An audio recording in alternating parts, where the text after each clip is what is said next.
മലയാള സിനിമയിലെ പേരുകളെല്ലാം കൂടെ ചേർത്ത് 1500 പേരുകൾ ചേർത്തൊരു നാടകം എഴുതിയോ? ആ നാടകം എഴുതി. അത് ഇപ്പോഴല്ല, അത് കാലമായി. കുറെ രാജൻ പി ദേവിന്റെ ട്രൂപ്പിന് വേണ്ടി എഴുതിയിട്ടുള്ളതാണ്. അന്ന് നമ്പർ 20 മദ്രാസ് മെയിൽ വെച്ച് ആദ്യമായി സ്ഫടികം പോലെ പവിത്രമായ നിന്റെ മുഖം കണ്ട സന്ദർഭത്തിൽ അതുവരെ മനസ്സിൽ ആഞ്ഞു വീശിയിരുന്ന കൂടണയും കാറ്റ് ഒരു കനൽ കാറ്റ് പോലെ പിൻവാങ്ങി. പക്ഷേ ഇത് ഒരു കുടക്കീഴിൽ മഴ പെയ്യുന്നു മദ്ദളം കൊട്ടുന്നു എന്നൊരു കഥാപാത്രം പറയണത് മൊത്തം അത് സിനിമ പേരാണ്. നോക്കില്ല രാജ്യത്തെ കൗണ്ടർ എന്തുമായിരിക്കും ഈ ഡയലോഗ്? ഒരു എന്റെ സ്വന്തം ജാനകി കുട്ടി നിന്നെ അരപ്പെട്ടേറ്റ് കെട്ടിയ ഗ്രാമത്തിൽ നിന്ന് പുഷ്പ വിമാനത്തിലെത്തി ബോംബെയുടെ തലസ്ഥാനമായ ന്യൂഡൽഹിയിലെത്തി അനന്തരം വർണ്ണപ്പ കിട്ടാവുന്ന ഫാഷൻ പരേഡും മിമിക്സ് പരേഡും കൺകെട്ടും ഇന്ദ്രജാലവും എല്ലാം നിനക്ക് ഞാൻ കാണിച്ചു തരും. ഇത് സത്യം, അമ്മയാണ് ഈ സത്യം. ഈ ക്യാരക്ടേഴ്സ് ഇല്ലാതാ പറയുന്നത്. രാജൻ ബീദുവിന്റെ ട്രൂപ്പ് സ്റ്റേ ചെയ്തോ ഇത്? അന്ന് രാജൻ ചേട്ടന്റെ ജൂബിലിക്ക് വേണ്ടിയിട്ടാണ് ആ നാടകം അന്ന് എഴുതുന്നത്. അതും നമ്മൾ അത്യാവശ്യം ഡ്രാമ പോലെ കളിച്ചുകൊണ്ട് നടന്നതാണ്.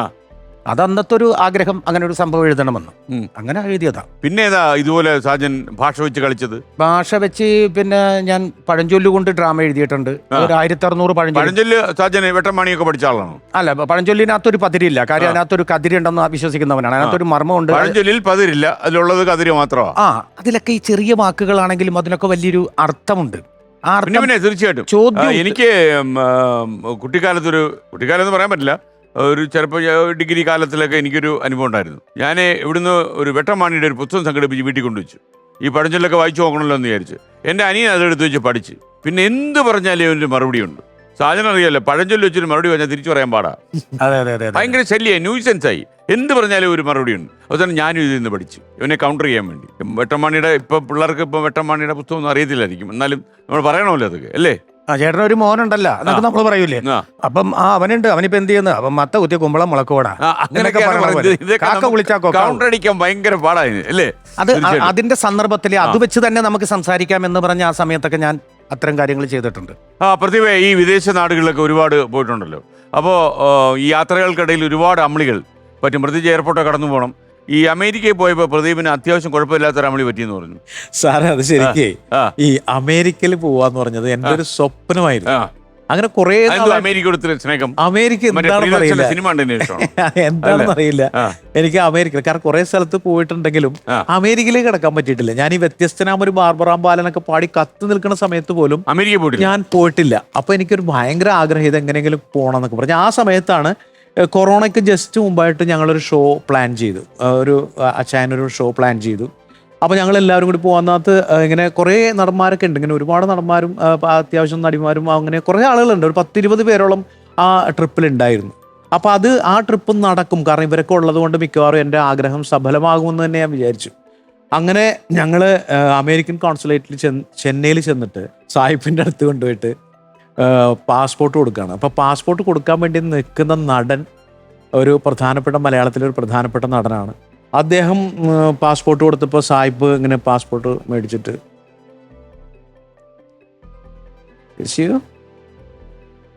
അപ്പോൾ പുള്ളി ഓക്കെ യു മോളുടെ പാസ്പോർട്ടായിരുന്നു. പുള്ളിയുടെ മോളുടെ പാസ്പോർട്ട് കാണിക്കുന്നല്ലേ. അതോടെ ആ ട്രിപ്പിന് പോയി. അല്ല, ഇത് ഞാൻ പറയണത് അവിടെയും പോകുക എന്ന് പറയണത്, ഞാൻ പോയ വർഷം ഏതാണ്ട് സാറിന് അറിയാം, ചാനലിന്റെ 10ാം വർഷം ആഘോഷിക്കുന്ന സമയത്താണ് ഞാൻ പോകുന്നത്. അപ്പൊ പോകണമെന്നുള്ളതൊരു സ്വപ്നമാണ്. നമ്മുടെ ഇവിടെ എല്ലാവരും അന്ന് ഒരു 2000 ആ ഒരു സമയത്താണ്. അങ്ങനെ പോകുന്ന സമയത്ത് എല്ലാവരും ഉണ്ട് നമ്മുടെ കൂടെ. അപ്പൊ ഇത്രയും വലിയ യാത്രയാണല്ലേ, ഇവിടെ നിന്ന് വിസ അടിച്ചു കഴിഞ്ഞാൽ പിന്നെ അവിടെ ചെന്ന് ഇറങ്ങലി നമ്മളാരും തടുക്കാനുണ്ടാവില്ല. വിസ അടിച്ചല്ല, പിന്നെ ഒന്നും നോക്കണ്ടല്ലോ എന്ന് ജയറാമുണ്ടായിരുന്നു അല്ല, അന്ന് ബാലേന്ദ്ര മേനോൻ അങ്ങനെ ഒരു സംഘങ്ങളാണ്. അപ്പൊ ഇവരെല്ലാവരും അവിടെ ചെന്ന് അവിടെ നിന്ന് ഇറങ്ങിയ ഉടനെ അവിടെ ക്യൂ നിന്ന് എല്ലാവരെയും എംബസി നോക്കി കാര്യങ്ങളൊക്കെ ചെയ്ത് ചെക്ക് ചെയ്തിട്ടല്ലേ വിടുള്ളൂ, അങ്ങോട്ട് കയറി പോകാൻ പറ്റുള്ളൂ. അപ്പൊ ഇവരെല്ലാവരും കടന്നു പോകുന്നുണ്ട്. അപ്പൊ ഞാൻ ലാസ്റ്റ് വരാം എന്നൊക്കെ പറഞ്ഞ് എല്ലാവർക്കും ടാറ്റ കൊടുത്ത് ഇങ്ങനെ നിൽക്കുകയാണ്. ഞാനപ്പോൾ ചെന്ന് കുറച്ചും കൂടി നമുക്ക് കണ്ടു കഴിഞ്ഞാൽ ഭയങ്കര ഭീകര രൂപമുള്ള ഒരു മാഡത്തിന്റെ മുമ്പിലാണ് ഞാൻ ചെന്ന് നിൽക്കുന്നത്, മുടിയൊക്കെ ഇങ്ങനെ വളർത്തി. അപ്പോൾ അവർ എന്നോട് ചോദിച്ചു യുവർ നെയിം പ്ലീസ്. അപ്പം ഞാൻ ഇങ്ങനെ പേര് പറഞ്ഞു. Where are you come from? ഞാൻ പറഞ്ഞു India, Kerala. Okay, you are artist. Okay, you are return date എന്ന് ചോദിച്ചു. അപ്പം ഞാൻ ഡേറ്റ് ഓഫ് ബർത്ത് ആണ് കേട്ടത്. അവര് റിട്ടേൺ ഡേറ്റ് ആണ് ചോദിച്ചത്. പിന്നെ അവിടെ കുറച്ചു നേരം ഞാനും അവരും തമ്മിലുള്ള നോട്ടവും ഭാവവും മലയാളം ഇംഗ്ലീഷും തമ്മിലുള്ള യുദ്ധം. അല്ല, ഒരു വാക്ക് പോലും പ്രൊനൗൺസിയേഷൻ മാറിയതിന്റെ വിഷമമാണ് അവിടെ.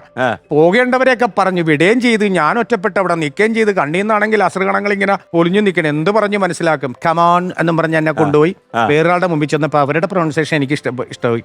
Your return date. അപ്പം ഞാനിങ്ങനെ ആ റിട്ടേൺ ഡേറ്റും സഞ്ചരിക്കേണ്ട സ്ഥലങ്ങളും രാജ്യങ്ങളൊക്കെ ചോദിച്ച് സ്പോൺസറുടെ പേരും പറഞ്ഞപ്പം ഓക്കേ ഓക്കേ എന്ന് പറഞ്ഞു. അതുവരെ ഞാൻ നിന്ന് സത്യം പറഞ്ഞ വേർക്കുകയായിരുന്നു.